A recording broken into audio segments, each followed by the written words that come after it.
All right, so some of you have been interested in how I actually make molds of different parts and things like that. The products I use is MoldStar 15 Slow. It's a part A and part B, and what you do is you mix these two together, equal parts, and then what you want to do, which is highly important, is have a vacuum chamber. So that's what this thing is. This is where the silicone's going to go. Let me just show you what this pump looks like. It's a really small pump. You can usually get these kits on eBay or, you know, from a Harbor Freight possibly. I'm not exactly sure, but it's really important. You should always vacuum your silicone, and so it gives you bubble-free casts. So what I'm going to do is I am going to go ahead and stick that in and show you what that looks like. So we're just going to set this in here. There we go. Make sure that lid is got a good seal on it.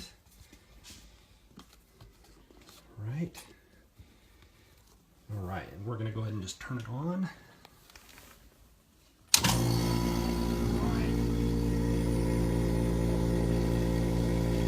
So, as you can see if I can get a good angle here, you'll start to notice that the bubbles are starting to rise.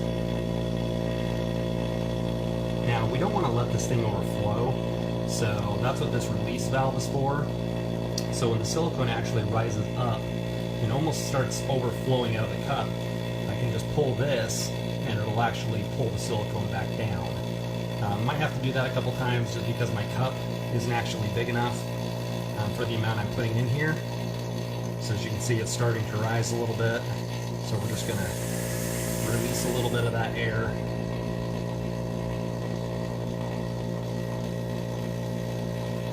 And the idea behind this is once the silicone reaches a max point, it's going to collapse on itself. So as you can see, there it goes.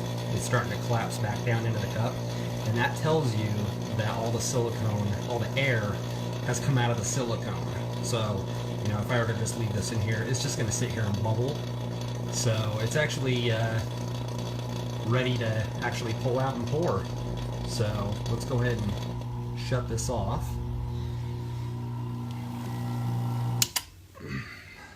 All right, we're just going to release this.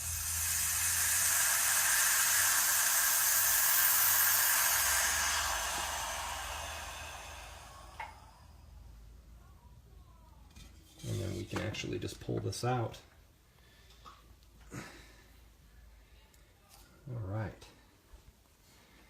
So what you do is when you pour your silicone, you want to make sure you pour at a height that's just a small stream. So as you can see, I'm just slowly doing it in the corner, and you don't want to move the silicone around and pour it all over your stuff because that actually creates bubbles. So you just want to let it overflow into the different areas, and you just let it fill up.